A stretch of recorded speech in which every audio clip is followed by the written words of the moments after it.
주가의 향방을 알 수 있는 힌트, 기업에게 직접 듣는 IR 정보, 노다지 IR 노트에 있습니다. 고정 댓글을 타고 오세요. 두 번째로 모셨습니다. 우리 AI 엔지니어 강병호님 오셨습니다. 안녕하세요. 네, 안녕하세요. 지난번에 큰 도움 받았습니다. 저도 큰 도움 받았습니다. 아유, 별말씀을. 엔비디아도 그렇고 이 AI 생태계 그리고 생태계 투자에 대해서도 이야기를 들었었는데, 이번 시간은 제가 특별히 한 가지를 좀 부탁을 드렸어요. 우리 구독자분들을 위해서. 사실 엔비디아라든지 테슬라라든지 너무 유명한 기업들은 깊이 있게 우리 구독자분들도 이미 많이 아시거든요. 근데 저 개인적으로도 그렇고, 예전에 페이스북, 지금은 메타, 이 메타 플랫폼스라는 회사가 AI 시대에 정말 복병이다, AI 시대에 정말 남들이 갖지 않은 강력한 무기를 갖고 있다라고 하는데, 이걸 좀 정확히 제대로 깊이 있게 공부해보고 싶다라고 해서 저희가 강병호 엔지니어님께 좀 부탁을 드렸습니다. 이 회사에 대해서 좀 알려달라. 네. 우리 너무 겉만 알고 있었어. 그래서 특별히 또 자료를 준비해 주셨죠. 네. 감사합니다. 감사합니다. 잘 말씀드리겠습니다. 예. 우선 메타 플랫폼스 방금 대원님 말씀해 주신 것처럼 네. 한국에서 생각보다 깊이 있게 많이 안 다루는 것 같아요. 그렇죠. 근데 메타가 보면 되게 대단한 기업이고 큰 의미가 있는 기업이고 그렇게 작게 볼 기업은 아닌 것 같은데 좀 자세하게 보면 좋을 것 같습니다. 참고로 요거는 무슨 뭐 특정 주식에 대한 매수 추천 아니고요. 그냥 공부하는 콘텐츠입니다. 공부하는 콘텐츠. 근데 여기 주가는 신고가 가고 있더라고요. 네. 주가 신고가. 뭐야. 네, 저도 엔지니어니까요. 네, 주식에 대한 매도 추천은 아니고 네. 제가 아는 한도 내에서 잘 말씀드리도록 하겠습니다. 우선 메타는 저희가 일반적으로 페이스북이나 인스타그램이나 스레드처럼 소셜 네트워크로 많이 알고 있고, 그쵸. 또 왓츠앱이라든지 이런 메신저 쪽으로도 많이 알고 있는데, 네. 실제로 좀 들여다보면 AI나 데이터 쪽 기업으로 보는 게 적절하지 않을까 생각이 들더라고요. 그래서 그 관점에서 말씀드리려고 합니다. 네. 우선은 메타 플랫폼스 보면 풀 네임은 메타 플랫폼스거든요. 네. 그래서 이번 3Q 24년도 3분기 실적을 보면 성장이 가속됐습니다. 매출이 57조 원 정도 나왔고 이익이 22조 원 정도 나왔는데, 이게 매출 이익률이 38.5% 정도가 되거든요. 그리고 성장률을 보면 YOY로 22.5%, 매출 기준으로 YOY 22.5%, QOQ는 18.9%, 이익은 65.6%, 35.4% 이렇게 늘어서 사실 엄청나게 늘어난 걸 볼 수 있습니다. 네. 네, 그런데 조금 더 들여다보면 23년도에서도 그 매출 이익률이 38% 정도이고 이번에도 38.5%니까 메타가 사실 좀 관리하고 있다는 건 확실하게 보이거든요. 네, 디테일 뜯어보면은 어떤 부분은 늘어나고 어떤 부분은 줄어들고 했는데 결국 매출 이익률을 잘 관리하고 있다는 것도 좀 보이는 기업입니다. 사업을 좀 디테일하게 보면 메타는 광고 성장이 전체 매출의 98% 정도를 차지합니다.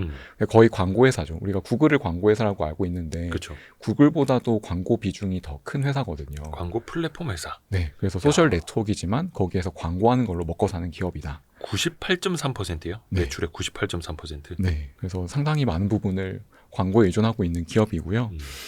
또 이번에 나왔던 어닝에서 나왔던 얘기 중에 하나가 AI 중심의 플랫폼 강화를 계속 하고 있다고 얘기합니다. 네. 그러니까 3Q에만 나온 건 아니고 계속 나왔던 건데, 컨텐트 추천, 우리가 릴스라든지 스토리 같은 거 잘 보여줄 수 있는 거, 그다음에 광고 타겟팅, 광고가 나왔을 때 그 사람이 실제로 이 광고를 계속 보고 끝까지 보고 또 실제로 구매 전환이 일어날 확률이 높은 사람에게 광고를 보여주는 거, 효율, 그리고 이런 효율 분석들, 어떻게 했을 때 추천과 광고 효율이 높아지냐, 이런 부분에 대해서 AI를 적용해서 전체 이익 성장률을 많이 높였다라고 얘기를 하고 있습니다. 여기까지는 거의 광고 회사로서. 네. 그렇죠. 광고 플랫폼 회사로서. 네. 네. 광고와 추천으로서 회사가 돌아가고 있다라고 보이고요. 이렇게 보면 근데 최근에 여기 나온 그림은 메타의 역사적인 어닝인데요. 네. 네, 이익인데요. 이익을 보면 꾸준하게 올라오다가 19년도에 잠깐 줄어들었고 또 22년도에 확 줄어든 걸 볼 수 있는데, 이게 알고 계시는 분도 많이 계실 텐데 애플의 ATT, 앱 추적 투명성에 관한 우려로 이 실적이 많이 빠진 부분입니다.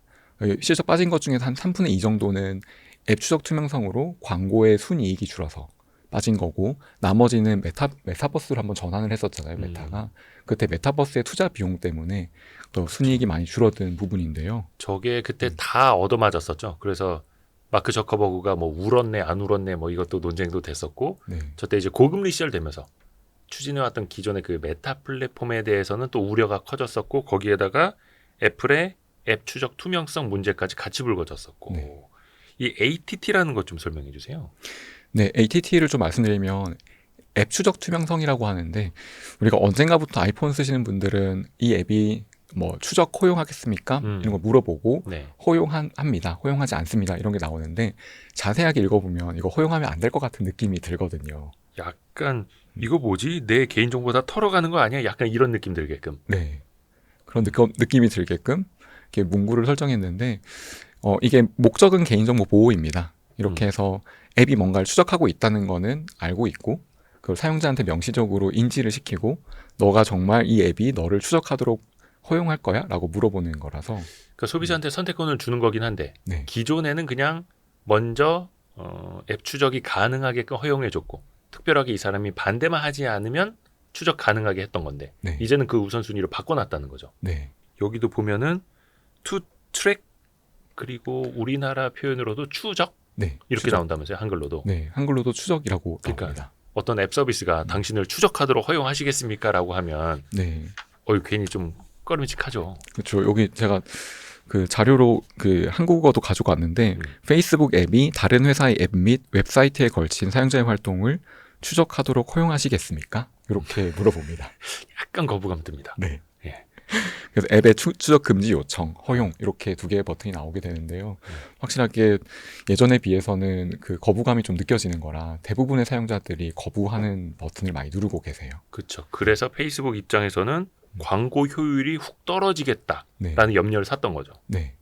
그리고 실제로도 많이 떨어졌습니다. 많이 떨어졌어요? 네. 근데 이게 정책이 페이스북 입장에서는 아까 말씀드린 것처럼 광고 매출이 전체의 98%를 차지하는 회사니까 그쵸. 어마어마한 영향을 받는 건데 2020년 6월에 애플이 WWDC에서 공개를 하고 이 정책을 공개를 하고 네. 그다음에 시행은 10개월 뒤인 21년 4월에 시행을 했습니다. 근데 보통 이 새 OS iOS 14.5가 공개되고 대략 실제로 배포되는데 한 2개월 정도 걸리거든요. 예. 제대로 막 퍼지는 데는. 그러니까 이걸 공개하고 1년 만에 페이스북 입장에서는 엄청난 변화를 맞이한 거죠. 지금 메타 입장에서 엄청난 변화를 맞이한 거죠. 그러면은 그 광고 시장에 대해서도 좀 알아볼까요?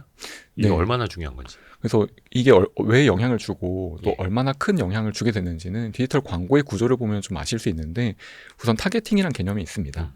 혹시 그 쇼핑몰 가실 때 네. 아니면 뭔가 쇼핑을 하시고 다른 사이트 가실 때 뭔가 좋아할 만한 상품들이 보이는 경험이 있으신가요? 그렇죠. 네. 내가 검색한 비슷한 것들이 계속 뜨게끔. 네. 예. 그게 일종의 타겟팅과 리타겟팅이라고 하는 건데요. 네. 먼저 타겟팅은 특정 사용자에게 광고주가 원하는 사용자에게 그 광고를 보여주는 걸 타겟팅이라고 그쵸. 합니다. 예를 들어서 뭔가 가방을 살 것 같은 사람에게는 가방을 보여주고 뭐 그 자동차를 살 것 같은 사람에게는 자동차를 보여주는 식으로 광고 타겟을 정할 수 있는데 그게 타겟팅이라고 합니다. 대부분 제가 가장 최근에 검색한 그 유사한 것이 뜨죠. 네. 네. 그 최근에 검색한 것들은 그 리타겟팅이라고 하는 것도 많이 뜨는데요. 이 사람이 가방을 봤으면 예. 다시 가방을 보여주는 식이죠. 그다음에 이 사람이 자동차를 봤으면 다른 사이트에 가더라도 계속해서 자동차를 보여주는 식으로 리타겟팅을 하는 건데 예. 이게 결국에는 처음에 타겟팅할 때는 이 사람이 어떤 사람인지 알아야 되니까 그 사람에 대한 정보를 갖고 있는 거고 네. 리타겟팅이라고 하는 거는 이 사람이 다른 사이트나 다른 앱에서 한 활동들을 보고 거기서 가방을 검색했으면 다른 사이트나 다른 앱에서도 이 사람이 가방 검색했다는 거를 가져와서 다시 가방을 보여주는 식으로 리타겟팅을 하는 거거든요. 이런 구조에서 광고가 사용자를 추적한다고 볼 수 있습니다. 그게 그 데이터를 쇼핑몰이 가져가는 거예요? 아니면 광고 사업자가 가져가서 뿌리는 거예요? 이게 좀 구조는 복잡합니다. 쇼핑몰이 가져가서 할 수도 있고요. 예. 광고 사업자가 직접 가져가서 하는 경우도 있고 이 구조 자체는 조금 복잡합니다. 여기가 네, 이 부분이 되게 복잡하게 성장해 와서 모든 경우가 다 있습니다. 저도 얼마 전에 그 속옷 사려고 좀 검색을 했는데 네. 어느 가는 사이트마다 다 빤스만 뜨고 있어가지고 네. 누가 볼까봐. 예. 아무튼 이게 타겟팅과 리타겟팅. 네. 여기에서 이렇게 사용자를 추적하는 그 일종의 키가 되는 게 IDFA라는 게 있습니다. 이게 IDFA? 네, Identifiers for Advertisers 이건데 네. 광고주 식별자라고 부르는 IDFA를 많이 쓰는데요. 이게 사용자를 식별해서 광고를 리타겟팅할 때 많이 씁니다. 사용자를 식별한다. 네. 이게 아까 그 빤스를 검색한 이대호냐, 네. 자동차를 검색한 강병호냐. 네. 아, 그래서 검색을 하셨으면 네. 거기에서 IDFA나 아니면 쿠키라는 것도 있는데 예. 쿠키라는 게 남아 있고 다른 앱이나 웹에서 그 IDFA나 쿠키에 들어있는 개인 식별자를 가지고 와서 예. 이 사람이 뭘 했는지 알고 있으니까 다시 검색한 걸 보여주는 식으로 동작을 합니다. 그러니까 요거를 애플의 스마트폰, 아이폰에서 이제 검색했던 데이터를 페이스북에 다 줄 때는 좋았는데 네. 이걸 못 보게 되니 네. 페이스북 입장에서 이제 미치고 활짝 뛰게 되는 거죠. 네. 이 사람이 다른 앱에서 어떤 걸 할 수 있는지 알 수가 없게 되니까 답답한 거죠. 그래서 주가도 그렇게 떨어졌던 거고요. 네. 그래서 리타게팅을 할 때 이 사람이 최근에 가방을 검색했으면 그 광고를 다시 보여주고 그러면 전환이라고 하는 개념이 있거든요. 전환. 네, 전환은 그 사람이 가방을 클릭해서 다시 실제로 구매한 것까지 이어지는 걸 전환이라고 하는데 그렇죠. 전환할 때 돈을 받는 것도 따로 있습니다. 그래서 그런 비용들, 전환율이 낮아지면 뭐 페이스북 입장에서는 메타 입장에서는 수익이 낮아지기 때문에 광고 매출은 유지가 되더라도 광고 이익이 줄어드는 경우는 맞이할 수 있게 되는 거거든요. 아, 그러면 예를 들어서 이대호가 네. 팬티를 검색을 했는데 결국은 한 5번 띄워주니까 그 중에 한 번은 그 쇼핑몰 들어가서 구매를 했다. 네. 그럼 거기에서도 수수료를 챙겨가는 거예요? 네. 페이스북이? 네. 오. 전환 비용으로 가지고 갑니다. 아, 그래요? 네. 아, 그런 것도 있었구나. 근데 그게 앱 추적이 안 되면 네. 그 수수료 수익이 사라지는 거였고요. 아니요, 수수료 수익은 남아 있는데요. 예. 먼저 타겟팅할 때 비용을 좀 주는데 타겟팅이 정교해지지 않으니까 타겟팅할 때 얻을 수 있는 수익이 좀 줄어들고 그다음에 전환율, 제일 큰 거는 전환율이 낮아진다는 겁니다. 전환율이 낮아지기 때문에 전환했을 때 벌어들이는 수익이 낮아지는 영향이 가장 큽니다. 그래서 그러면 그 이후에 어떻게 됐다는 거죠? 네, 그래서 이렇게 ATT, 앱 추적 투명성 정책이 시행된 이후에는 예. 매출은 유지가 됐습니다. 열심히 해서 매출은 유지가 됐는데 성장이 정체됐습니다. 그래서 그 주커버그가 그 당시에 말하기로는 앱 추적 투명성으로 인해서 순이익이 100억 달러 정도 감소했는데 약 41조 원 정도 감소했다고 얘기를 하고 있거든요. 매출은 어떻게든 맞췄지만 전환율이 너무 낮아져서 쉽게 말해서 광고 효율이 낮아져서 순이익이 21% 감소했다라고 얘기를 하고 있습니다. 그리고 이것만 감소한 건 아닌데요. 나머지는 그때 메타버스로 집중하면서 그렇죠. 투자 많이 했죠. 네, 투자하면서 그 투자 비용으로 인한 순이익 감소가 가중이 됐었고요. 그래서 22년도 실적이 되게 안 좋게 나왔습니다. 맞아요, 메타가. 맞아요. 실제로 실적이 좀 안 좋게 나왔었죠. 네. 비용이 많이 나가면서. 네. 그래서 메타가 그런데 사실 실적 회복을 많이 했거든요. 앞쪽 장표를 보시면 그 빨간색 치고 나서 다시 가속되는 걸 볼 수 있는데 기업을 보다 보면 이렇게 관찰하다 보면 위기 대응 능력이 실력인 것 같습니다. 아, 그렇죠, 그렇죠. 네. 여기에서 나온 얘기는 저는 이제 투자를 신진호님께 배웠거든요. 많이 배웠거든요. 그래서 신진호님이 지금은 돌아가셨는데 대표 저서로는 전략적 가치 투자 절판입니다. 절판이고 이런 책이 있는데 2019년 정도에 해주신 말씀이 있으세요. 당시에 반도체 그 무역 보복으로 인해서 주가가 많이 떨어졌을 때 이 비슷한 말씀하셨는데 경제 위기가 발생하면 기업은 살아남기 위한 필사적인 방법을 찾는다. 네. 변화에 대응해서 살아난 기업은 더 강해지고 그러지 못한 기업은 도태된다. 실력 있는 기업이나 국가에 위기가 발생하면 투자해라. 살아나기 위한 방법을 필사적으로 찾아낼 것이다. 이런 말씀을 하셨거든요. 근데 이 말씀이 메타의 상황과 되게 일치한다고 보입니다. 메타의 역사와 지금 상황과도 많이 부합된다고 근데 느낍니다. 중요한 거는 실력 있는 기업. 네. 실력 있는 기업의 위기가 발생했을 때. 네. 그래서 어떻게 보면 이제 결과론이긴 합니다만 그 메타는 뭐라든가 거의 그 협곡처럼 떨어졌던 그 주가를 네. 다시 이제 반등시켜서 네. 사상 최고가하고 있는 거죠. 네. 그 반등 이후에도 성장 속도가 오히려 빨라졌다는 것도 되게 눈여겨볼 지점인 것 같고요. 그러게 그 앱 추적 투명성을 이제 제공하지 않으면서 혹은 이제 소비자들이 선택을 더 깐깐하게 되면서 위기를 맞이했는데 그럼 메타는 어떻게 이겨낸 거예요? 그 부분 이제 말씀드리려고 하는데요. 우선 메타가 이번에 잘 이겨냈는데 네. 실리콘밸리에 꺼지지 않는 등대. 이거는 사실 구로공단 이런 데서 많이 들었던 얘기인데 판교나 구로공단에서. 네. 사실 캘리포니아에서도 거의 그런 느낌이거든요. 메타가. 저희 업계에서는. 그래서 메타가 실리콘밸리에 꺼지지 않는 등대 느낌이고 되게 일을 열심히 한다고 알려져 있습니다. 네, 그래서 되게 빡세게 일하는 기업으로 알려져 있는데요. 그래요? 우선 이거 이겨냈다는 것 보기 전에 약간 배경 설명과 기존의 메타가 어떤 길을 걸어왔는지 좀 말씀드리려고 합니다. 네. 2021년도에 페이스북이 메타 플랫폼스로 전환했는데 되게 인상적인 전환이었거든요. 근데 이때 인상적이라는 뜻은 예전에 우리 인상파 있잖아요. 그림에서. 네네네. 네. 그 인상파가 처음 나왔을 때 인상적인이라는 게 좋은 의미의 인상적이라는 뜻은 아니었거든요. 그래, 너 사람은 좋아. 뭐 이런 느낌이었거든요. 마찬가지로 이때 페이스북이 메타 플랫폼스로 바꾸면서 네. 티커도 MVRS로 바꾸려고 했었잖아요. 맞아요. 예. 이때 많은 사람들이 되게 의구심을 가졌을 것 같습니다. 이게 아닌 것 같은데? 이게 진짜 맞는 건가? 이런 느낌을 받았을 것 같습니다. 저도 그랬었고요. 그래서 이렇게 바뀌었는데 결국에는 6개월 뒤에 메타버스가 좀 식어가면서 티커는 META로 바꿨었잖아요. 그쵸.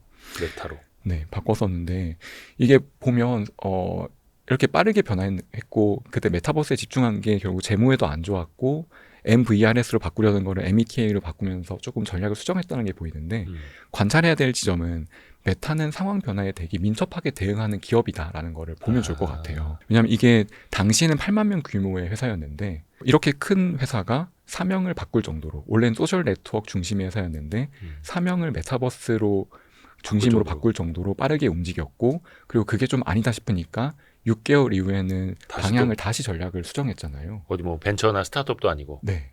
8만 임직원이 8만 명인데 네. 8만 바꾸네. 명인데 훅훅 바꾸고 그리고 이후에 8만 명을 7만 명으로 레이오프도 정말 빨리 했어. 거의 10,000명 가까이 자른 거예요? 네. 그리고 또 10월 달에 2,000명 추가로 레이오프를 했습니다. 엄청나게 변화가 빠른 기업인데요. 네.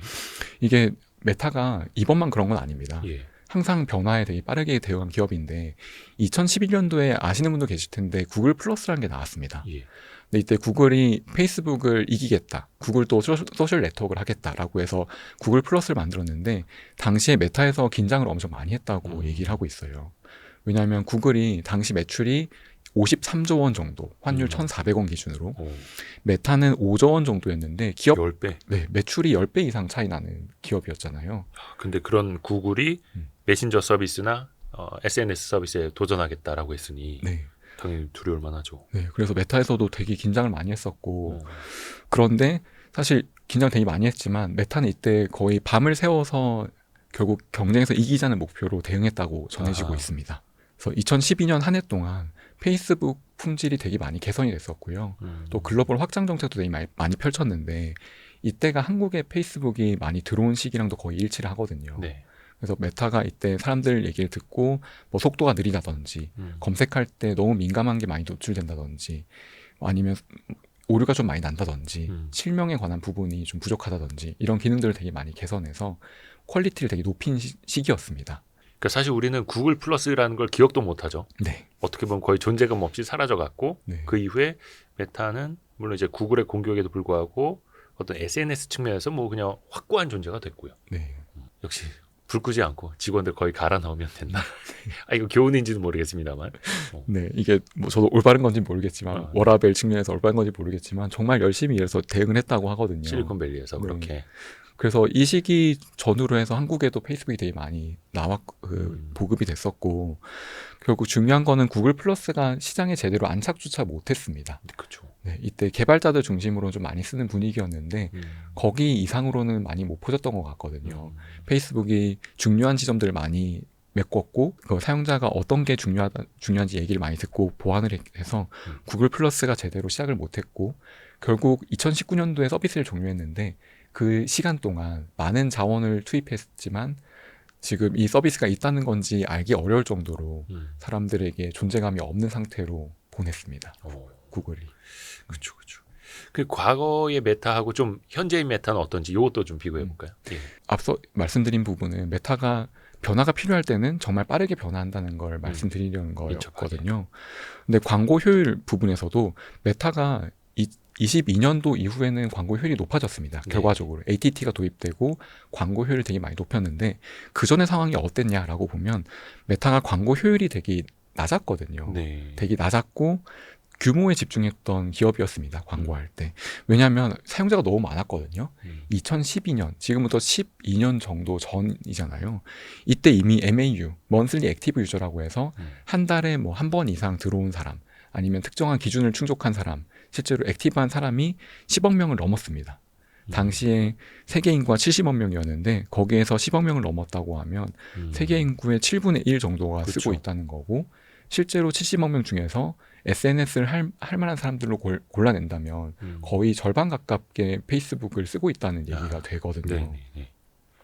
대단한 거죠. 네. 그러다 보니까 한 사람에게 10억 명이라고 하면 한 달에 1원씩만 벌어도 10억을 벌 수 있다는 의미라서 페이스북은 거의 규모의 경제로 광고 시장을 많이 이끌어 왔었습니다. 근데 당시에 어떻게 보면 이제 애플의 개인정보 보호 강화 네. 정책에 의해서 위기는 좀 겪었습니다만 그 사이에도 계속 성장은 해왔던 거고요. 네. 그 이후에도요. 네. 2012년 이후에도 계속 성장을 했고, 2012년에 10억 명을 MAU가 넘었는데, 네. 지금은 30억 명이거든요. 예. 그래서 계속해서 그 양적 성장도 계속 하고 있는 기업이고요. 또 2012년에 인스타그램을 인수했는데, 그렇죠. 인스타그램도 MAU가 꾸준히 높아지고 있습니다. 스레드까지 포함하면 지금 메타 플랫폼스가 2024년 기준으로는 약 50억 명 정도의 MAU를 가지고 있습니다. 단순 합산했을 네, 때 물론 이제 단순 중복 합산했을 유저도 있겠습니다만. 네, 가지고 있고요. 또 ATT 정책 시행할 때는 페이스북만 했을 때는 MAU가 29억 명이었고 네. 이 당시에 세계 인구가 거의 80억 명이었으니까 이때도 양적 성장을 계속해서 광고 시장을 이끌어왔다고 보일 수가 있거든요.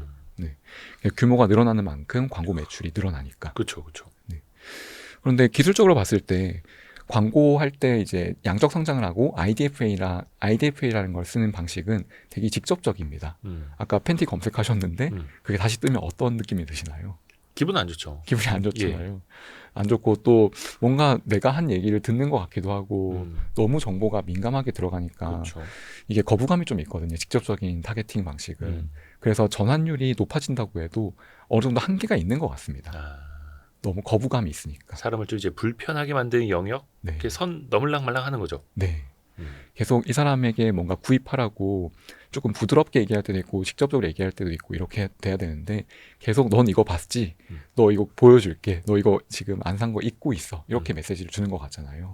또 실수로 검색했는데 그게 계속 보여지는 뜨네요. 경우도 있고 네. 이 결국에는 전환율을 낮추기 때문에 효율이 낮았다고 볼 수 있는 거고 IDFA 방식은 키로 바로 조인을 해서 키로 바로 결합을 해서 보여주는 방식이라 네. 기술적으로 아주 좋다고 말하기는 어렵거든요. 개선할 부분이 많이 있고. 네, 그러면 더 고도화된 방식은 뭐가 있냐라고 예. 보면 직접적인 결합도 물론 필요하지만 이 사람의 성향을 파악해서 이 사람이 지금 원할 것 같은 물건을 보여주는 게 가장 좋은 광고라고 볼 수 있거든요. 직접적인 게 아니라 저 사람의 성향을 파악을 해서 네. 좋아할 만한 것들을. 네. 만약에 이 사람이 자녀가 있을 것 같다라고 하면 계속 자녀 용품을 추천해 준다든지 아니면 이 사람이 요즘에 집을 많이 보고 있네라고 하면 인테리어를 추천해 준다든지 가구를 추천해 준다든지 이런 식으로 그 사람의 지금 성향이나 상황에 맞게 적절한 광고를 보여주는 게 효율이 더 높아질 수 있는 방향이거든요. 그렇게 해서 어떻게 보면 이제 광고의 효율성을 높이는 방향을 선회를 한 거예요. 네. 그래서 기존에도 이런 방식을 안 썼던 건 아닙니다. 네. 안 썼던 건 아니고 쓰고 있었지만 양적 성장을 너무 많이 하고 있었던 회사이기 때문에 이런 성향을 파악해서 광고하는 것보다 직접적으로 결합해서 하는 광고를 비중을 더 많이 들였었거든요. 네. 근데 ATT가 들어오고 이제 더 이상 이런 식으로 직접적으로 결합하는 방식이 메인으로 갈 수는 없게 됐습니다. 주 전략으로 갈 수는 없게 됐습니다. 없게 돼서 그러면 앞서 말씀드렸던 것처럼 실력 있는 기업은 위기 상황에 대응을 하는데 메타는 여기에서 그 사람에게 성향을 파악하고 가장 적절한 광고를 보여주고 적절한 릴스나 스토리 같은 콘텐츠를 보여주는 기술 개발에 집중을 하게 됩니다. 그 중에서 광고 영역에서 나온 게 메타의 레티스나 어드밴티지 플러스라는 게 나오게 되는데요. 이건 어떤 방식이에요? 네, 이거는 그 사람이 메타 플랫폼 쓰니까 네. 페이스북도 있고 인스타그램도 있고 스레드도 있는데 쓰다 보면은 계속 계정을 연결하라고 하는 듯한 느낌이지 않으신가요? 예. 네, 페이스북 쓰고 있는데 뭔가 인스타그램 연결하라고 하고 그렇죠. 아니면 인스타그램에서 페이스북을 연결하라 하고 인스타그램 들어가면 스레드를 연결하라고 하고 이렇게 연결하라고 하고 있는데 그렇죠.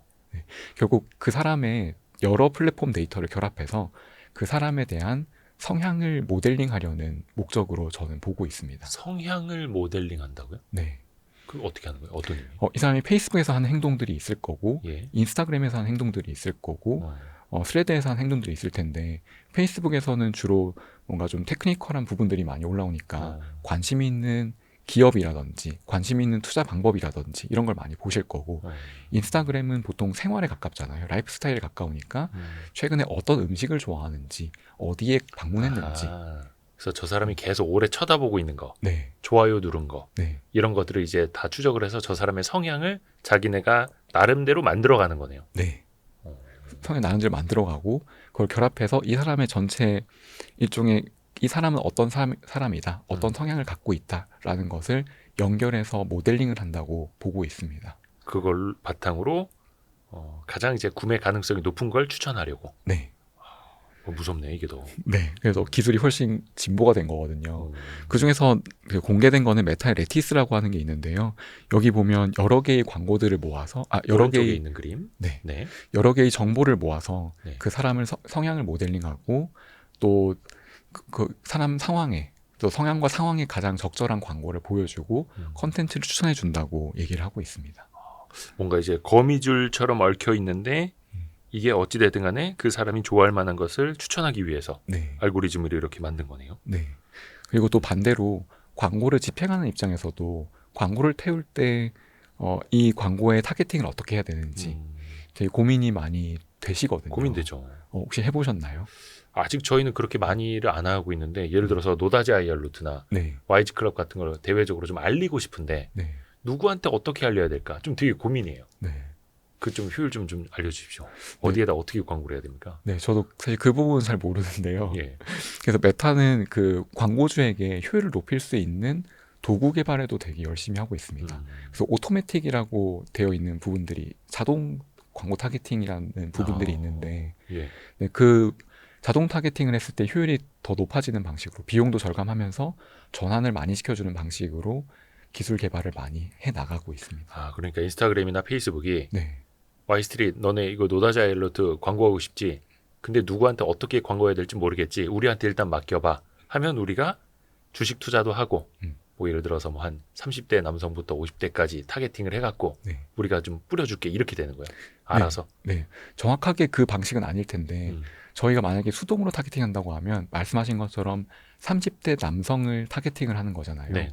아니면 근처에 뭐 서울에 사는 30대 남성이다 이런 식으로 타겟팅을 해서 전달할 텐데 그게 사실 가장 좋은 효율을 낸다고 장담할 수는 없거든요. 그렇죠. 왜냐면 30대 남성 중에서 투자에 노다지 IR로트에 관심 없는 사람도 있을 수 있으니까. 코인하고 있을 수도 있고. 네. 그래서 자동이라고 하는 거는 이 노다지 IR로트에 관심이 있을 것 같은 사람들을 찾아서 성향을 분석해서 가장 비슷한 성향의 사람들에게 보여주겠다라는 메시지입니다. 어떤 사람이 자꾸 이제 주식 검색하고 기업 IR 검색하고 네. 기업 내용 검색하고 하던데 네. 저 사람 주식 투자에 관심 있는 것 같은데 그러면 일단 주식 투자 고관여군으로 분류해 놓고 네. 나중에 그런 비슷한 광고 들어오면 이쪽으로 추천해 주고 네. 그게 훨씬 낫네요. 네. 그런 방식으로 많이 진화를 했습니다. 물론 기존에 이런 방식이 없었던 건 아닌데요. 이게 ATT가 들어오면서 더 어려워졌기 때문에 이 부분에 메타가 기술 집중을 더 많이 해서 기존에 비해 많이 개선됐다고 보시는 게 더 정확하고요. 근데 이거는 그러면은 애플이 아이폰의 어떤 개인정보 보호를 더 강화한 이후에 달라진 거죠, 그러면? 네. 이후에 이 기술이 훨씬 더 많이 발전하고 있습니다. 앱 추적 투명성 정책이 어떻게 보면 메타를 더 강하게 만들었네요. 네. 그래서 위기는 실력 있는 기업의 기술 진보를 이끈다. 라는 제목도 그 톤으로 적었는데요. 예. 좀 비슷한 얘기를 해보면 저희가 다른 기업 얘기를 좀 해볼게요. 예. 하이닉스가 HBM으로 지금 되게 잘 나가고 있는데 그렇죠. 그 전에 하이닉스가 너무 낸드에 집중해 있다고 해서 비판들이 되게 많았었잖아요. 네네. 메모리에 너무 집중해 있어서 네. 네, 시스템 반도체 쪽은 너무 약하다는 비판들이 많이 있었는데 그 비판을 이제 비판을 받아들이고 시스템 반도체 쪽, 비메모리 쪽도 투자를 되게 많이 했었습니다. 네. 하이닉스가. 그리고 메모리 쪽도 더 강화를 해야 되니까 메모리에서도 1등 사업자는 삼성전자였으니까 네, 지금도 1등은 삼성이겠지만 전체적으로 봤을 때는 네, 삼성전자에서 삼성전자보다 이기기 위해서 HBM이란 기술을 계속 갈고 닦고 개발해서 잘 된 거잖아요. 그래서 이것도 어느 정도의 위기가 있었기 때문에 실력 있는 기업은 계속 여러 군데 방향을 찾고 잘된 케이스로 볼 수 있는데 네. 또 현대차도 보면 현대기아차 그룹을 다 합쳐 보면은 규모가 과거에 비해 매우 커졌습니다. 그쵸. 3대에 들어갈 정도로 커졌는데요. 그 기존에 그 중국에서 현대차 규제를 할 때 보면 그때 중국 비중이 너무 높아서 현대차가 되게 위험하다는 얘기를 많이 했었잖아요. 근데 그 이후에 현대차도 글로벌 전략을 좀 수정을 한 것 같고 그쵸. 더 많이 그 특정 국가에 너무 많은 비중을 할애하기보다는 많은 국가에 골고루 팔자는 쪽으로 방향을 좀 수정했다고 보이고 그 결과로는 전반적인 성장을 많이 가속해서 지금 현대차 그룹만큼 성장할 수 있었던 것 같거든요. 그쵸. 이런 것처럼 위기는 그 당시엔 되게 안 좋아 보이는데 결국 실력 있는 기업은 기술 진보를 하고 더 성장하는 방향으로 만드는 것 같습니다.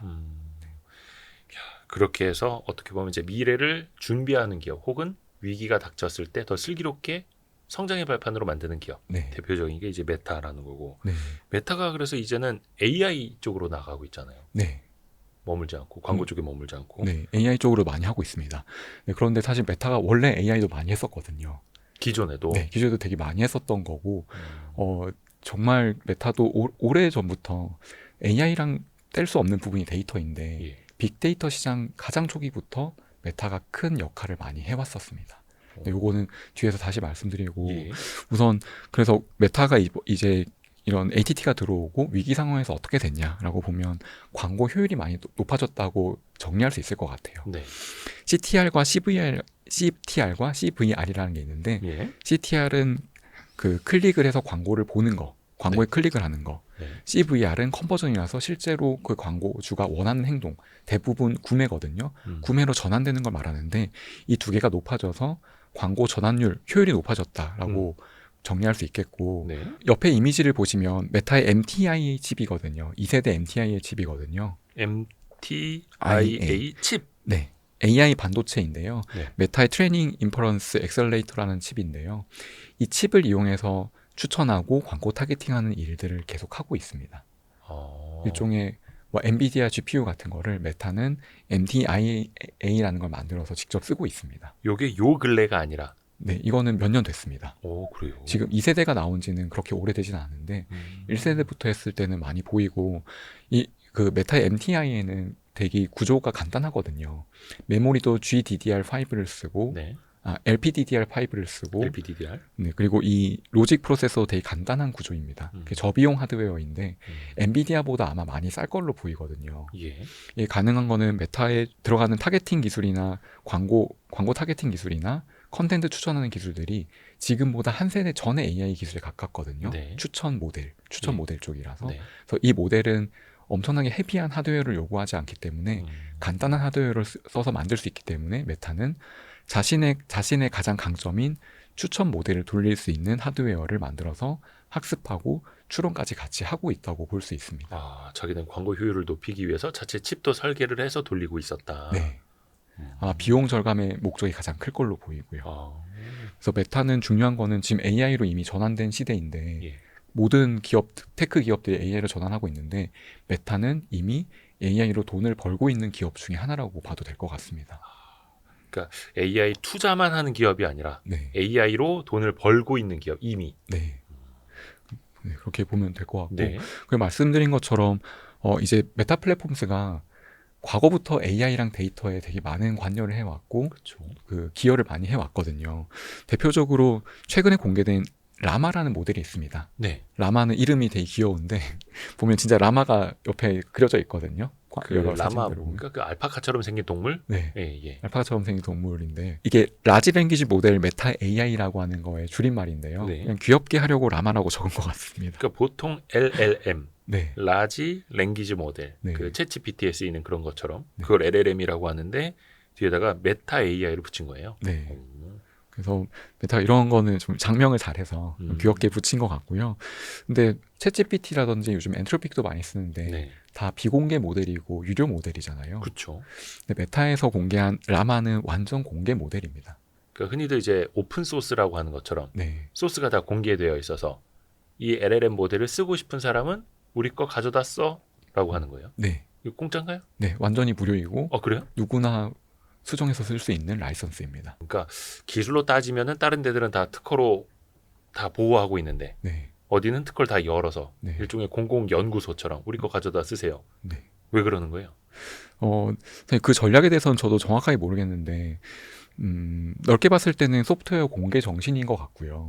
근데 저도 고민을 좀 해보니까 메타가 이렇게 모델을 공개하는 게 어떤 이득이 있을까? 네. 이게 참고로 성능도 되게 괜찮습니다. 그렇다 하더라고요. 네, 되게 괜찮은데 근데 저는 이게 메타의 전략들을 보면 다들 실용성에 되게 집중되어 있거든요. 그래서 대외적으로 이거 공개를 해서 기술에 대한 것도 홍보를 하고 네. 메타는 오픈 공개 정신을 내보낸다는 메시지를 주고 싶은 것도 하나 있겠지만 더 큰 부분들은 이거 공개를 하고 이 커뮤니티, 일종의 네트워크가 형성되면서 라마를 활용해서 어떤 프로덕트가 나오는지 좀 보고 싶은 목적도 있는 것 같습니다. 예를 들어서 최근에 챗GPT의 O1 모델이 네. 완전히 공개됐죠. 정식 버전이 됐잖아요. 네. 근데 그 COT라고 하는 구조로 COT 체인 오브 토트라고 하는 구조로 그 성능을 높인 거거든요. 베이스 모델은 기존이랑 거의 동일하다고 알려져 있고 그 모델에서 나온 결과를 여러 번 반복해서 돌리면서 우리가 심사숙고하듯이 네. 모델에게도 심사숙고하는 과정을 넣었다고 알려져 있거든요. 그 O1이요. 챗GPT 5.1 버전도 한번 써보세요. 네. 예를 들어서 약간 연구 보고서 쓰듯이 네. 좀 얘가 뭔가 더 심사숙고하고 막 저 다른 것도 찾고 있어요. 더 검색하고 있어요. 생각하고 있어요. 막 이렇게 얘기하면서 네. 더 깊이 있는 보고서처럼 네. 만들어주더라고요. 답변을. 네. 근데 이걸 보면 이게 갑자기 이 변화가 나왔습니다. 네. 물론 COT라고 하는 개념 자체는 예전부터 있었던 개념인데 이걸 LLM에 적용해서 이렇게 크게 만들지에 대해서는 갑자기 나온 건데요. 메타도 메타가 이 모든 트렌드에 다 직접 따라가기는 어려울 것 같거든요. 네. 그래서 이 모델을 공개하고 오픈 커뮤니티에서 라마를 사람들이 어떻게 활용하는지 관찰하고 여기서 좋은 유즈 케이스들을 모아서 자신들의 연구에 참고하려는 목적도 있지 않나 생각이 듭니다. 이 모델이 성능이 충분히 좋기 때문에 많은 사람들이 활용하고 있거든요. 일종의 자신들의 생태계를 만들려는. 네. 그러니까 예를 들어서 애플 iOS가 자신들만의 생태계라면 네. 안드로이드는 일단은 오픈해 놓고 물론 이제 라이센스 피를 받습니다만 네. 자신들의 생태계를 더 크게 네. 가져가려고 했던 것처럼 약간 메타의 전략도 그 후자 비슷할 수도 있겠네요. 네. 메타의 전략이 안드로이드랑 비슷하다고 느껴집니다. 개발자 안드로이드. 입장에서도 네. 그렇고. 리눅스나 안드로이드에 많이 비슷하다고 느껴지고요. 오히려 구글도 마찬가지로 완전 클로즈 모델로 가고 있으니까 그렇죠. 그렇죠. 네, 뭐 윈도우나 맥 OS, 애플 OS 같은 느낌으로 많이 가고 있는 것 같고요. 구글이 기존의 안드로이드 같은 경우에 일종의 진영을 만드는 네. 전략이었는데 오히려 그 제미나이 같은 이런 AI LLM 모델은 네. 물론 이제 그 트랜스포메이션 모델은 먼저 또 그 논문을 다 공개했다고는 합니다만 네. 자기네들 사업 전략은 조금 더 이제 폐쇄적으로 가져가는 것 같잖아요. 네. 근데 메타는 완전 오픈으로 간다. 네. 그러면 그 LLM은 어때요? 뭐 성능이나 성능이나 파라미터 수. 네, 파라미터 수, 네. 뉴런 같은 거 네. 그런 건 어때요? 네, 성능이나 파라미터 수도 정말 실용적인데요. 네. 그래서 성능은 좋습니다. 메타가 이게 잘하는 기업이라서 성능이 상당히 좋고요. 그리고 실용성에서 보면 파라미터 수가 실용성과 연관이 되게 깊은데 1빌리언, 10억 개 모델부터 3빌리언, 90억 개, 30억 개, 80억 개, 110억 개부터 해서 최대 4조 50억 개의 진짜 큰 모델까지 다 제공을 하고 있거든요. 그래서 10억 개나 30억 개 정도의 모델은 온 디바이스 AI, 그러니까 우리 스마트폰에 올릴 수 있는 정도의 규모입니다. 간단한 거. 네. 그래서 여기에서도 라마를 써라. 온 디바이스 AI 하고 싶지. 그런데 적절한 게 없지. 우리 라마 써서 한번 해봐. 이런 라이트 톤으로 보입니다. 네, 라이트 웨이트 버전. 4조 50억 개. 네. 4조 50억 개 이르는 대형 멀티모델까지도 있는 거고. 네, 정말 큰 모델까지 제공을 하고 있고요. 그리고 멀티모달 말씀해 주셨는데 메타가 또 텍스트 전용 모델도 있고 그다음에 멀티모달, 이미지를 인식해서 이 이미지를 설명해 주고 또는 이미지에서 정보를 받고 텍스트로 정보를 받아서 같이 조합해서 답변해 주는 멀티모달까지 다 지원을 하고 있습니다. 거의 챗GPT랑 비슷한 거네요. 네. 그러면 챗GPT. 지금 네. 이 메타의 라마를 이용해서 개발된 AI 서비스도 꽤 많이 있을 테고요. 네, 정말 많이 있습니다. 하지만 우리가 많이 못 보는 거는 한국어 지원이 좋지 않기 때문이거든요. 한국어 지원은 많질 않아요? 네, 한국어 지원이 공식 지원은 아니고 좀 되기는 되는데 좋지는 않습니다. 네, 영어 중심이라서 아마 한국에서는 그래서 라마를 생각보다 덜 쓰는 것 같습니다. 메타페어는 뭐예요? 네, 그래서 이렇게 메타의 AI 전략들이 메타페어라고 하는 데서 나오는데 이게 펀더멘털 AI 리서치라고 하는 이름인데요. 이름은 잘 짓네요. 그럼요. 근데 원래 이름은 페이스북 AI 리서치였습니다. 어... 네, 페이스북 AI 리서치인데 사명을 메타로 바꿨는데 페이스북 AI 리서치라고 하면 이상하니까 네. 제 느낌에는 펀더멘털 AI 리서치로 이름을 바꾼 것 같아요. 내부적으로는 메타로 이제 조직을 이동했다고 적혀 있는데 네. 이름을 맞추기 위해서 펀더멘털을 바꾸지 않았나 생각이 좀 들고요. 이 페어는 얀 르쿤이라고 하는 사람이 주도적으로 이끌고 있는데 이분 아마 아시는 분도 많이 계실 것 같아요. 이름 많이 들어봤어요. 네, 정말 역사적인 분이시고 딥러닝 쪽이랑 CNN, 컨볼루셔널 뉴럴 네트워크 분야 발전에 되게 많은 기여를 하신 부분이거든요. 네. 네, 이분이 만드신 CNN이 엄청나게 실용적이었습니다. 네, 이분부터가 정말 실용적인 전략으로 많은 성과를 남기신 분이고요.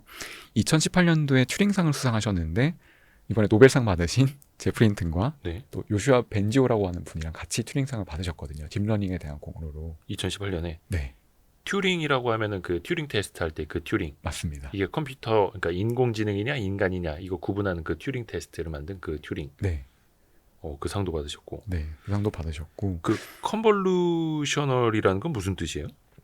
네, 컨볼루션이라고 하는 단어가 있는데요. 이게 쉽게 얘기해서 CNN이라고 하는 구조, CNN이라고 많이 부르는 방송사는 아닐 테고. 네, 방송사 아니고 예. 우리가 물체를 인식을 할 때 여기 노다지 노트 이런 게 있으면 예. 외곽선을 먼저 보고 예. 그다음에 여기가 진하니까 요 진한 부분들을 많이 보면서 이게 노다지고 노란색이니까 이거 되게 중요한 메시지겠구나.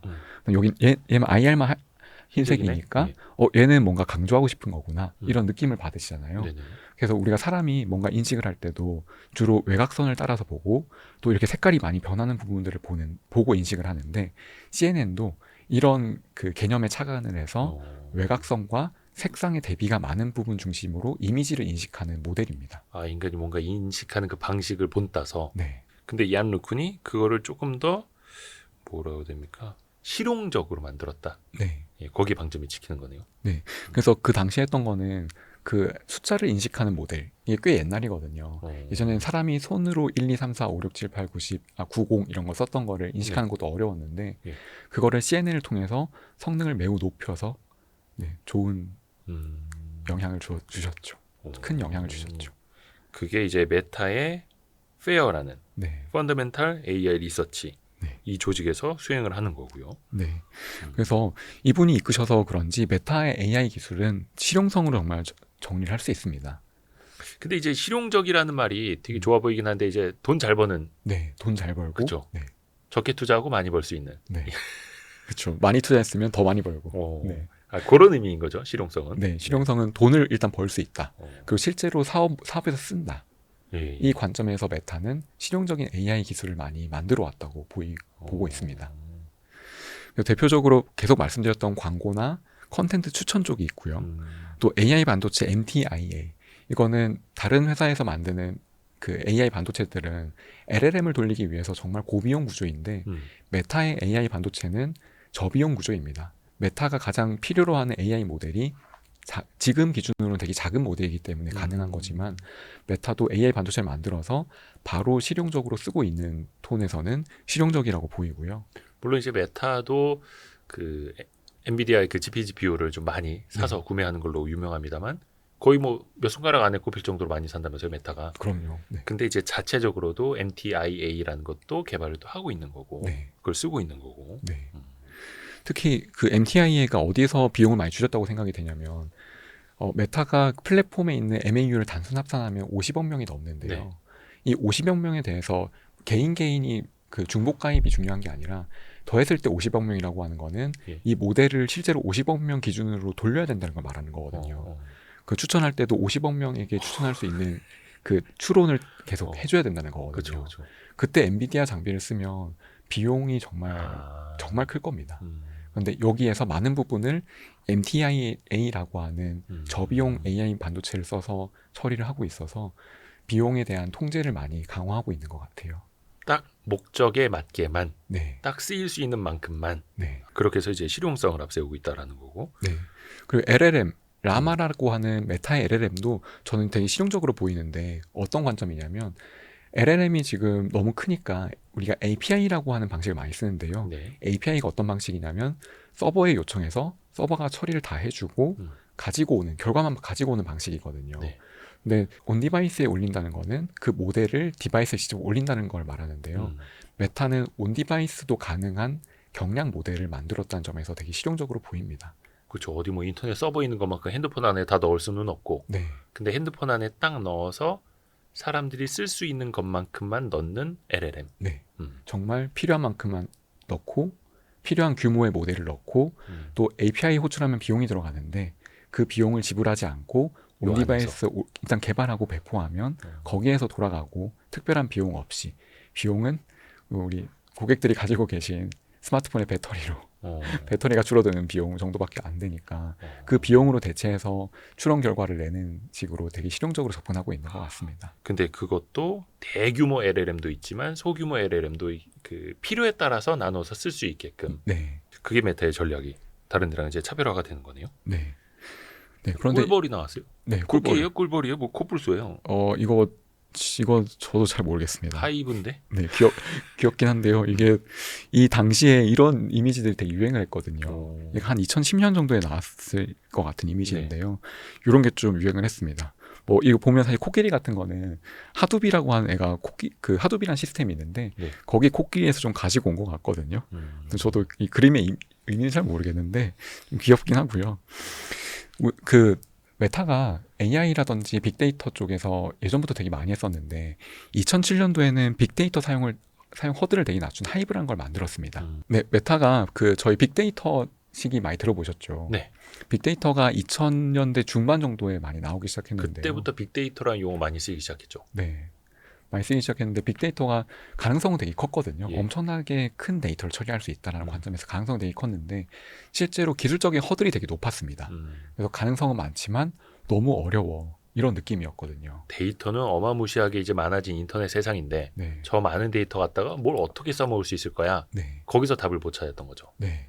음. 그래서 빅데이터 시스템은 어마어마하게 많은 데이터를 처리할 수 있는 구조를 만들었던 게 초기의 빅데이터, 맵 리듀스라고 하는 그 기술이었고요. 네. 그런데 그 맵 리듀스가 개발하기가 되게 어려웠습니다. 예. 특히 처음 그걸 적용을 하면 되게 어려웠는데 그 맵 리듀스를 정말 쉽게 만든 게 하이브라는 그 기술이거든요. 네. 하이브는 SQL이라는 용어가 있는데요. 혹시 네. 이거 아시나요? 처음 들어봤습니다. SQL은. 네, SQL이라고 하는 게 데이터 분석 쪽에 조금 관심 있는 분들은 다 들어보셨을 텐데요. 그 명령을 데이터를 가공하는 명령을 내리는 되게 정규화된 문법입니다. 그래서 일종의 뭐 수학식 같은 문법이거든요. 그럼 제가 모를만 하네요. 네. 네, 그런데 아마 이 업계에서는 너무 많이 쓰는 거라 SQL이 그래도 가장 쉬운 프로그래밍 언어라고 보셔도 되거든요. 어떤 데이터 분석 방법? 네. 뭐 예를 들어서 우리 엑셀에서 필터를 먹이는 게 있잖아요. 네네네. 필터를 먹인다든지 피봇 테이블을 만든다든지 이런 것들이 SQL로 그 작성이 가능한 작업들이거든요. 그래서 이런 것들을 비교적 쉽게 만든 게 하이브 SQL이었습니다. 그래서 이 하이브 기술을 통해서 메타가 빅데이터를 비교적 쉽게, 특히 업계 종사자라고 하면 정말 쉽게 쓸 수 있도록 만든 게 하이브거든요. 이걸 2007년도에 당시 페이스북 내부에서 개발했었고 이 기술이 계속 발전하니까 2010년도에는 아파치 소프트웨어 재단이라는 곳이 있는데 네. 여기에 오픈소스 프로젝트로 넘겨서 누구나 쓸 수 있고 공개해서 쓸 수 있고 무료로 쓸 수 있게 만든 게 하이브입니다. 아하, 그러니까 하이브라는 걸 쓰면 여기저기 있는 빅데이터를 잘 활용을 해서 뭔가를 창출해낼 수 있도록. 네. 네, 그 뉴진스의 하이브랑은 스펠링은 좀 다르고요. 네네. 네, 그래서 아픔이 있는 회사를 왜 네, 농담입니다. 네, 그래서 이걸 많이 했는데 사실 이게 어느 정도 유명하냐면 나온 지 꽤 된 기술이잖아요. 네. 2007년에 처음 나왔으니까 아직도 필수로 쓰입니다. 이게 빅데이터가 있다고 하면 얘가 없으면 불가능할 정도로 많이 쓰는 그래요? 솔루션이거든요. 그래서 메타가 정말 빅데이터 시장에서 또 엄청나게 큰 일을 했다라고 볼 수 있고요. 이미 뭔가 업적을 하나 이뤄놓은 거네요. 네, 근데 이 업적이 또 이어집니다. 예. 네, 근데 하이브의 단점이 느립니다. 하이브가 처음 시도한 거잖아요. 빅데이터 처리를 쉽게 할 수 있다는 게 목적을 둔 거라서 쉽게 할 수 있는데 느려서 당시에 유행하던 게 데이터 한번 돌려놓고 밥 먹고 오기, 돌려놓고 집에서 한숨 자고 오기. 뭐 원체 데이터가 많으니까. 네. 예. 많으니까 그렇게 하던 게 되게 일반적이었는데 그런데 이제 속도를 개선해 보자라고 해서 프레스토라는 걸 만듭니다. 오. 이 프레스토는 빅데이터 고속 처리 엔진인데요. 네. 2012년도에 개발을 했고 이것도 빅데이터 분석 분야에 엄청난 큰 기여를 했습니다. 네. 하이브가 느렸기 때문에 분석을 되게 액티브하게 하긴 어려웠거든요. 예. 뭐 할 때마다 몇 시간씩 기다려야 되니까. 예. 근데 프레스토는 상대적으로 상당히 빠르게 처리를 할 수 있어서 프레스토 이것도 음악 용어 그거 아닌가? 네, 예. 그 느낌으로 지은 것 같습니다. 음. 그래서 이걸 되게 많이 쓰거든요. 오. 그래서 분석이 필요할 때 우리가 뭔가 대호님께서 이거 분석해줘라고 했을 때 바로 분석해서 결과를 낼 수 있을 정도로. 그럼 이제 하이브 안 쓰고 프레스토를 쓰게 되었던. 네. 그래서 속도가 중요한 영역에서는 프레스토를 많이 쓰는 식으로 기술을 발전이 되었는데요. 이것도 당시에 페이스북 주도로 진행을 했습니다. 페이스북이 이 아이디를 제시하고 또 무료로 풀었거든요. 아 이것도요? 네. 그래서 지금 아마 그 AWS라든지 구글에서 쓰는 다양한 처리 엔진들이 있는데 네. 그 기반이 프레스토에 있다고 보셔도 무리가 없습니다. 그냥 메신저 서비스 회사, 그냥 광고 플랫폼 회사였다가 최근에 무슨 뭐 라마라는 LLM 그냥 한 번에 AI로 퀀텀 점프한 줄 알았는데 그 사이에 뭔가 많았었네요. 네. 아 그래서 제목도 메타는 하루아침에 이루어지지 않았다. 네. 이렇게 잡으셨고. 네. 로마도 하루아침에 이루어진 것이 아닌 것처럼 아하. 메타도 계속해서 꾸준히 이런 일들을 해왔습니다. 그러네요. 네. 또 있어요? 네, 또 있습니다. 네, 파이토치 이제 AI 쪽으로 넘어오기 시작하는데요. 요거 몇 번 들어봤는데. 네, 파이토치 이거는 정말 모를 수가 없죠. 네, 파이토치가 딥러닝 프레임워크입니다. 우리가 LLM 만든다고 하거나 아니면 이걸 LLM을 추론 서비스를 제공한다고 할 때 파이토치 같은 딥러닝 프레임워크를 쓰는 경우가 되게 많은데요. 이 파이토치가 지금 가장 많이 쓰이는 딥러닝 프레임워크 중에 하나입니다. 참고로 쿠다는 파이토치보다 좀 더 밑단에 있기 때문에 이거랑 상충되는 개념은 아니고요. 선생님 질문이 있습니다. 네. 일단 저 같은 문돌이는 딥러닝 프레임워크가 뭔지를 모르거든요. 네, 딥러닝 프레임워크가 어떤 거냐면 네. 우리가 딥러닝 한다고 하면 그 Y3S 들으시는 분들은 예. AI 반도체 쪽도 되게 많이 들어보셨을 그렇죠, 거고 많이 했었죠. 그건. 모델 쪽도 되게 많이 들어보셨을 거잖아요. 예, 예. 근데 이게 다 연결되는 그 구조에 대해서는 좀 블랙박스이실 수도 있을 것 같아요. 예. 이 모델이 막 파라미터가 있다고 하는데 이 파라미터는 정확하게 어디에 저장이 되고 어떻게 불러오고 얘는 어떤 식으로 결과가 나와서 저장이 되냐 막 이런 것들을 궁금해하실 수가 있는데 네. 이런 총괄적인 작업들을 모아서 할 수 있게 만든 게 딥러닝 프레임워크입니다. 그 모델 파일이 있으면 모델 파일을 불러와서 이 딥러닝 프레임워크에서 불러오면 얘가 알아서 저장된 규칙대로 GPU에 올려주고 그리고 인풋 값들 예를 들어서 우리가 챗GPT에 명령을 내리면 그 명령어를 모델에 전달해 줘야 되는데 네. 그 과정도 물론 코딩은 어느 정도 해야겠지만 대략 사람이 인지할 수 있을 정도로 만들어 놓으면 딥러닝 프레임워크가 해석해서 모델의 정확한 부분에 보내주고 그 결과도 가지고 와서 사람이 코딩하기, 그 프로그램 만들기 쉬운 방식으로 가공해주고 이런 전반적인 일종의 그 통로를 뚫어주는 역할을 딥러닝 프레임워크가 해주고 있습니다. 아하. 일종의 어떻게 보면 개발 네. 툴이라고 보면 되는 거예요. 네, 일종의 개발 툴에 가깝다고 보일 수 있을 것 같아요. 네네네. 근데 그것도 2016년부터 파이토치 개발을 시작을 했던 거고. 네. 어느 정도까지 지금 와 있는 거예요? 이 파이토치가. 네, 2016년도에 이제 개발을 시작했는데 사실 결과만 말씀드리면 시장에서 거의 파이토치가 점유를 하고 있고요. 거의 압도적인 점유율을 가지고 있습니다. 근데 이것도 메타가 대단한 게 2016년도를 보면 알파고 시기잖아요. 네네네. 그래서 알파고가 텐서플로우라고 하는 구글이 만든 텐서플로우라고 하는 딥러닝 프레임워크를 만들었습니다. 네네네. 그래서 이것도 들어보신 분들이 되게 많으실 텐데 텐서플로우가 워낙 유명하고 알파고가 워낙 흥행을 했기 때문에 그 당시에는 텐서플로우 중심으로 정말 많은 일들을 했었거든요. 저도 이제 텐서플로우 관련된 책들 번역도 몇 권 했었거든요. 네. 그래서 정말 많이 썼었는데 그래서 사람들은 그때 느꼈었죠. 텐서플로우가 미래다. 느꼈었는데 쓰다 보니까 텐서플로우가 되게 직관적이지가 않습니다. 우리가 기존에 쓰던 거랑 느낌이 되게 많이 다르고 뭔가 그들의 방식이 있는 것 같고 네. 개발자들이 느끼기에는 친숙하지 않은 부분들이 좀 많이 있었거든요. 물론 GPU나 쿠다 개발하시는 분들은 텐서플로우가 좀 더 익숙하셨을 텐데 일반적인 소프트웨어 개발자나 AI 연구자들이 쓰기에는 조금 다르네라고 하는 부분들이 몇 가지가 있었습니다. 근데 메타는 이 부분을 정확하게 파고들어서 텐서플로우에서 많은 사람들이 불편함 느꼈던 부분들을 네. 파이토치는 잘 반영해서 좋은 구조로 제공을 했고 그리고 쓰기 쉽게 만들었고 속도는 약간 느렸습니다. 초반에는. 쓰기 쉽게 만들었다는 게 되게 큰 부분이고 이게 파이토치니까 파이썬 스타일이 있거든요. 파이썬이라고 하는 언어 스타일이 있는데 예. 우리가 똑같은 영어라고 해도 미국 영어랑 영국 영어가 다른 것처럼 파이썬이라고 하는 언어에 적합한 스타일이 있거든요. 네. 그런 것처럼 파이썬 스타일에 적합하게 파이토치라는 걸 만들었고 또 넘파이라고 하는 산술 연산 라이브러리가 있는데 넘파이라는 것과도 스타일을 되게 비슷하게 맞췄습니다. 기존에 이 산업에 있던 사람들이 직관적으로 쓸 수 있게 만든 게 파이토치였거든요. 그러니까 구글이 만든 텐서플로우보다 메타가 만든 파이토치가 훨씬 더 간결하고 쓰기 좋네. 네. 이러면서 이제 개발자들은 이쪽으로 넘어갈 수도 있었겠네요. 네, 조금씩 넘어가기 시작을 했습니다. 그래도 텐서플로우가 더 빨랐기 때문에 성능은 좋은데. 네, 성능은 좋으니까 참고 많이 썼었는데요. 예. 근데 IT 쪽에서는 항상 그게 있죠. IT는 최적화를 정말 많이 하기 때문에 네. 원가가 높으면 원가를 낮추는 식으로 최적화를 하고 느리면 빨라지는 식으로 최적화를 하는데 네. IT 쪽에서는 거의 이게 정해진 답이거든요. 비싸다? 그럼 몇 년 기다리면 싸진다. 느리다? 몇 년 기다리면 빨라진다. 그래서 파이토치도 사용성을 처음에 잘 맞추고 속도를 개선해서 결과적으로는 속도도 텐서플로우보다 빨라졌습니다. 일단 사람들이 많이 또 이용할 수 있게끔 만드는 게 어떻게 보면 앞에서 얘기했던 실용성. 네. 거기랑도 맞아 떨어지는 거네요. 네.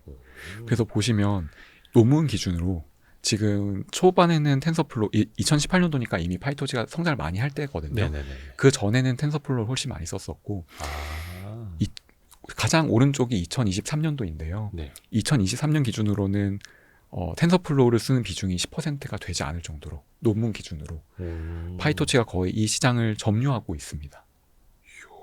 그래서 이것만 보더라도 AI 시장 성장에 메타가 엄청난 역할을 하고 있다고 보이고요. 물론 이게 얀 르쿤이 직접 개발을 한 건 아닌데 네. 얀 르쿤이 이끄는 페어라는 조직에서 전략을 세우고 개발에 리소스를 배정하고 잘 되도록 밀어줬다는 거는 메타의 AI 전략 중에 하나라고 보입니다. 진짜 메타가 하루아침에 이루어진 게 아니네요. 빅데이터 분석 프로그램부터 AI 개발 툴까지. 근데 그것도 많은 개발자들에게 실제로 선택을 받고 있는 거니까. 네. 나중에 자기네 LLM도 더 많이 이용이 되겠네요. 네. 밑밥 깔아놓은 거니까. 네. 네. 그리고 또 다른 사례들도 있는데요. 좀 예. 뭐가 많죠. 많은데 파이스라고 하는 것도 괜히 직원이 8만 명이 아니네요. 지금 7만 명이랬나? 네. 네, 이게 파이스라고 하는 것도 있는데 네. 이게 사실 이거 일을 하다 보면 벡터라는 게 있거든요. 벡터. 네, 숫자의 그냥 집합이라고 보시면 예. 됩니다. 숫자가 쭉 써져 있는 걸 벡터라고 보시면 되는데 이 사람과 저 사람이 유사해? 아니면 이 컨텐츠랑 저 컨텐츠랑 유사해?라고 비교를 할 때 벡터 간 유사도를 많이 계산을 하거든요. 근데 이 유사도 계산이 그냥 막 하면 되게 느립니다. 그래서 메타는 기본적으로 추천이 기본이 되는 거잖아요. 네. 광고 타겟팅을 하는 것도 결국엔 추천이거든요. 예. 이 사람에게 이 광고가 어떤 성향을 갖고 있고 이 성향과 가장 유사한 사용자를 추천해줘라고 하는 추천이라는 문제로 갈 수 있고 예. 릴스나 스토리를 계속해서 유사한 걸 보여주는 것도 그냥 그건 그 자체로 추천이잖아요. 이 추천에서 기본이 되는 거는 벡터의 유사도를 검색하는 건데 벡터 유사도 검색하는 좋은 라이브러리인 파이스도 2017년도에 메타가 공개를 해서 사실상 이것도 아주 많이 쓰고 있는 라이브러리 중에 하나입니다. 꾸준히 유지 보수가 되고 있고요. 별게 다 있네요. 네. 근데 이거는 이미 이제 개발자들 사이에서는 너무나 유명하고 네. 메타가 이런 거 만들어줘서 우리는 잘 쓰고 있어. 네. 이런 거네요. 이것도 2017년에 오픈소스가 공개가 된 거고요. 파이스라는 것도. 네. 그래서 이런 것들을 보면 메타는 사실 단순하게 소셜 네트워크라고 보기보다는 우리에게 친숙한 게 소셜 네트워크이지 내부적으로는 사용자 데이터를 잘 가공해서 정리해 놓고 거기에서 이 사용자의 성향을 분석하고 그 사용자에게 가장 적절한 컨텐츠 추천해서 목표는 메타의 플랫폼에 오랫동안 남아있게 만들고 우리 릴스 계속 보게 되는 것처럼. 그래서 메타 플랫폼스는 그냥 단순한 광고 플랫폼, SNS가 아니라 AI 데이터 테크 기업이다. 맞는 말이네요. 근데 어떻게 보면 이 기업이 개발자들을 위한 뭐 빅데이터 분석, 개발 툴 이런 것들을 왜 만들었을까? 오픈소스라는 건 돈 안 받는다는 뜻 아닙니까? 네, 안 받습니다. 그러면 이거를 2010년대 초반부터 파이토치도 그렇고 프레토스, 하이브, 파이스 왜 만들었을까요? 이거 저도 당황스러운 질문인데 네네네. 저도 잘 써서 왜 만들었을까 고민을 많이 해보진 않았는데요. 이게 어떻게 보면은 당장 이거 가지고 뭐 유료화해서 돈을 받으려는 것보단 자기네들 생태계를 만들어 놓고 네. 자기네들 비즈니스를 더 크게 만들려는 전략 뭐 이렇게도 볼 수가 있겠네요. 어떻게 보면 이제 이 플랫폼이라는 것에 유저들이 있고 그 뒤에는 개발자들이 있고 연결을 시킬 수도 있겠고 뭔가 뭐 저커버그 큰 뜻이 있겠죠. 예. 네, 근데 저도 말씀하신 것처럼 라마에서 말씀드린 것처럼 네. 생태계를 크게 만드는 게 목적이 아니었나 생각이 듭니다. 근데 그게 이제 어떻게 보면은 꽃이 피고 있는 거네요. 네. 이제 예. 다음 장 보면 하마 옆에도 꽃이 피었네. 네. 네. 하마 옆에 꽃이 피었는데요. 요 이미지는 오픈 AI의 소라라고 하는 비디오 생성 영상. 네, 기억하시죠? 네네. 메타도 최근에 요걸 만들었는데 비슷한 걸 만들었는데 오픈 AI의 소라 공개된 버전보다는 성능이 좋다고 합니다. 오 그래요? 네. 이거는 사실 많이 알려지지는 않았죠. 잠시만요. 그 오픈 AI가 소라를 또 그 며칠 이내에 공개할 수도 있다 이런 썰은 나오더라고요. 그래서 뭐 언제 공개냐 뭐 이런 거는 이제 뭐 거의 개봉박도 막 이러고 있는 것 같긴 한데 네. 이거는 그러면 지금 밖에 어느 정도 공개가 된 거예요? 이거는 할 수 있는 거예요? 이거는 공개된 건 아닌 것 같고요. 쓸 수 있게 소라 마찬가지로 쓸 수 있게 공개된 건 아닌 것 같고 우선 우리가 이런 기술을 개발하고 있고 벤치마크 점수는 얼마입니다 정도만 공개된 상태입니다. 근데 챗GPT 소라가 만드는 동영상보다 더 나을 수 있다. 네. 이거는 우리가 좀 눈으로 나중에 좀 보고 싶네요. 근데 또 소라가 새 버전이 공개되면 아마 또 걔가 이기겠죠? 또 네. 서로 엎치락뒤치락 하는 거죠. 네, 지금 워낙 경쟁을 많이 하고 있는 시기라서 계속해서 이제 경쟁하고 있을 텐데 그래도 계속 우수한 성능을 내고 있고 그리고 경쟁에서도 계속해서 경쟁해 나가는 모습들을 보면 메타도 대단한 기업인 건 맞는 것 같습니다. 그러네. 임직원이 괜히 7만 명이 아닙니다. 네. 저만 그냥 이거 뭐 SNS 기업으로 알았지 이거. 일찍 좀 배웠어야 되는데. 네, 그래서 메타가 이게 정말 아까 말씀하신 것처럼 예. 단순하게 소셜 네트워크라고 보기보다는 그 내부를 들여다보면 옛날에 데이터도 정말 잘했던 기업이고 데이터를 잘 쓰기 위해서 많은 라이브러리를 공개했고 생태계를 만들었고 그 의도한 건지는 모르겠지만 생태계를 계속 만들어 왔고 AI 쪽도 가시적으로 한 게 2016년도니까 벌써 거의 10년 다 되어 가잖아요. 곧 2025년이니까 7-8년 최소한 7-8년은 계속해서 해왔던 기업이고 이런 것들을 보면 내부적으로는 테크 기업이 확실히 맞는 것 같고 우리가 그렇죠. 인식하는 것처럼 너무 우리가 좀 얕잡아봤네요. 우리가는 아니고 제가 너무 그렇죠. 좀 얕잡아봤네요. 메타를. 저도 마찬가지입니다. 네. 이름 바꿀 때 알아봤어야 되는데 그때 마크 저커버그가 막 울었다고 막 주가 떨어서 울었다고 할 때 그때 주식을 샀으면 지금 몇 배가 됐습니까 지금? 네, 그래서 저는 메타를 꾸준히 많이 보고 있는데 우리 투자할 때 트랙 레코드가 되게 중요하잖아요. 그렇죠. 그래서 트랙 레코드를 보면 메타가 2011년도에 상장을 하고 예. 주가가 폭락을 했습니다. 예. 그러니까 주가 폭락했는데 결국 잘 이겨냈고요. 예. 또 VR이라고 하는 것도 그 오큘러스 있잖아요. 그거 사서 집에서 게임만 했지 이거 뭐 주식을 샀어야 되는데. 근데 오큘러스도 사실 그렇게 실적이 좋지는 않잖아요. 여전히 투자하는 단계이고 오큘러스도 실적이 좋지 않고 또 예전에 허위 정보 유통 논란이 있었거든요. 허위 뉴스 정확하게. 가짜 뉴스? 네. 그게 페이스북이나 이런 걸 통해서 많이 유포가 된다. 네. 특히 막 트럼프가 막 욕하고 막. 예. 네. 그게 많이 유포가 됐어서 문제가 됐었고 또 최근에 메타버스 전략 그리고 계속 말씀드렸던 ATT 이런 이슈들이 계속 있었는데 중요한 거는 트랙 레코드인 것 같습니다. 이 메타의 그림을 보면 좌측이 매출이고 우측이 이익인데요. 예. 이게 12개월 가장 위쪽에 있는 게 이쪽이 12개월 예. 1년 단위 연간 매출인데 매출이 꾸준히 올라가고 있습니다. 약간 정체되던 시기도 있었습니다만 이게 ATT 그 시기이고요. 예. 네, 각각의 이런 시기들이 있는데 매출 꾸준히 올라가고 있고 순이익도 이렇게 위기일 때 감소하지만 결국에 전반적인 경향성은 이익도 상승하는 걸 볼 수 있는 거잖아요. 여기 보면 얼마나 그로스인지 이 퍼센트인데요. 예. 여기 약간 성장이 정체되었고 ATT일 때 약간 감소하긴 했거든요. 감소하고 근데 얘는 분기 단위라서 분기 단위로 감소했지만 결국 연간 단위로는 거의 감소 안 했었고 그리고 이게 순이익인데요. 순이익이 그 위기가 있을 때마다 감소한 건 맞습니다. 이게 감소한 거 ATT도 네. 감소한 게 맞는데 중요한 거는 감소한 이후에 다시 회복했다는 거. 회복하고 이 부분들이 정말 중요한 게 아닌가. 메타는 정말 이름처럼 메타처럼 메타가 막 변한다는 뜻이잖아요. 메타콘, 네. 메타콘 이런 것처럼. 그런 거 좋아하시는군요. 네. 메타콘이 그 캐릭터 이름 아닙니까? 메타몽 포켓몬스터 메타몽도 있고요. 그 아이스크림 메타콘도 있잖아요. 아, 그런가. 여러 개의 맛이 섞여 있다. 네. 네, 메타가 한때 메타버스가 되려다가 메타버스에서 그냥 메타로만 갔는데 네. 어떻게 보면 그게 이 회사의 정체성을 더 잘 보여주는 걸 수도 있겠네요. 네. 메타라는 이름이. 네, 훨씬 좋은 방향성인 것 같습니다. 결국 메타는 위기가 올 때마다 방향을 바꾸고 이게 문제가 좀 된다고 하면 다시 좋은 전략으로 빠르게 피보팅해서 계속해서 이렇게 확장해 나가는 모습을 볼 수 있잖아요. 네.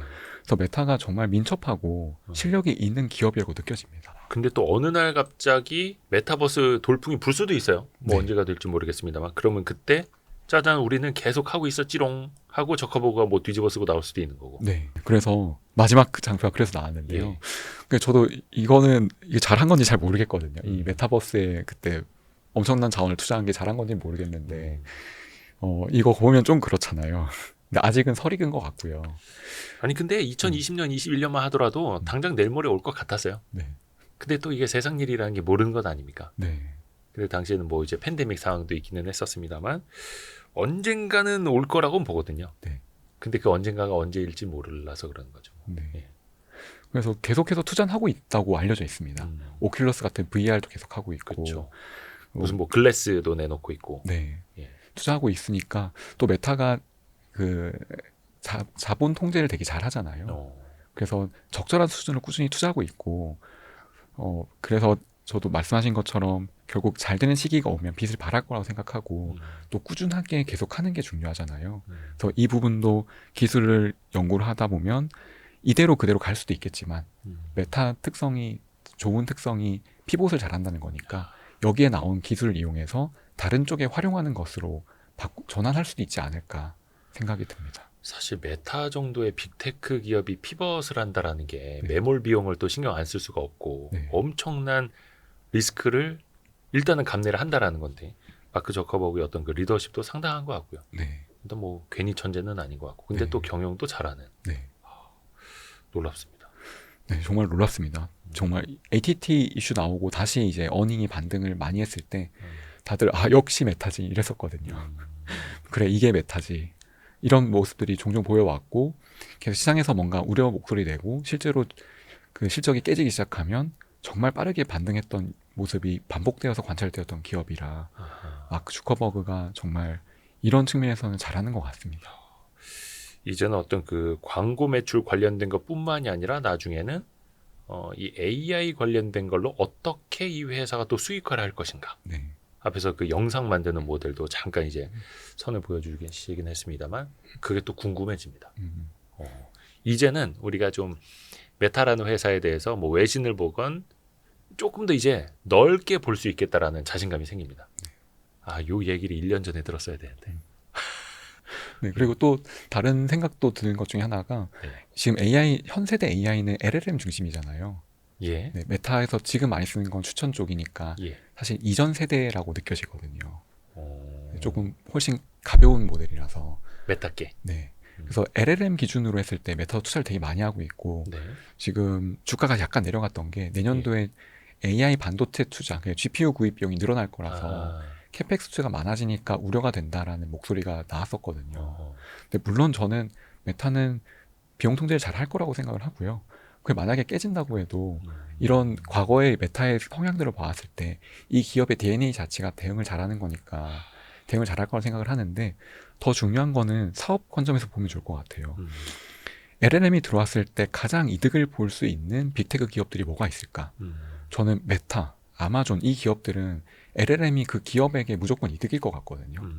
메타가 동영상 생성 기술을 만드는 것도 소셜 네트워크에서는 동영상을 생성한다고 하면 그게 뭔가 어뷰징을 일단 제외하고 만들어주면 좋다고 생각을 해요. 네. 뭔가 재미있는 릴스를 직접 만들어줄 수도 있을 거고 스토리를 만들어줄 수도 있을 거고 그렇죠. 그래서 전 장점이 되게 클 거고 또는 사용자가 그냥 이미지, 정지 이미지를 갖고 있는데 걔를 동영상으로 만들어주는 기술이 된다고 하면 또 그것도 활용할 점이 되게 무궁무진한 것 같거든요.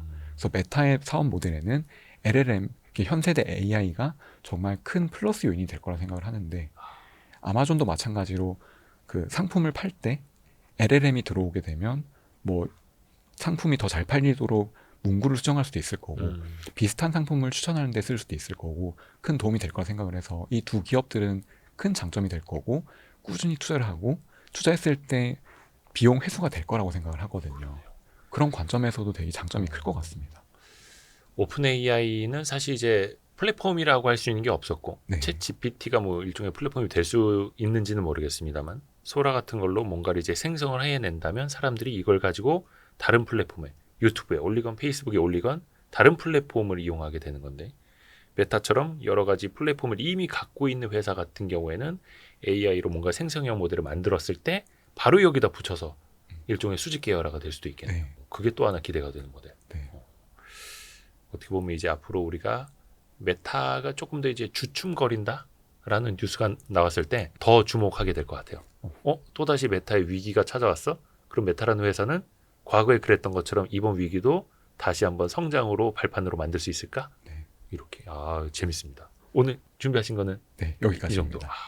너무 잘 들었습니다. 감사합니다. 제가 이제 이 메타에 대해서 요청을 드린 보람이 있네요. 여러분도 잘 들으셨죠? 너무 감사드립니다. 네. 우리 AI 엔지니어 강병호님이었습니다. 고맙습니다. 감사합니다. 고생하셨습니다. 고생하셨습니다.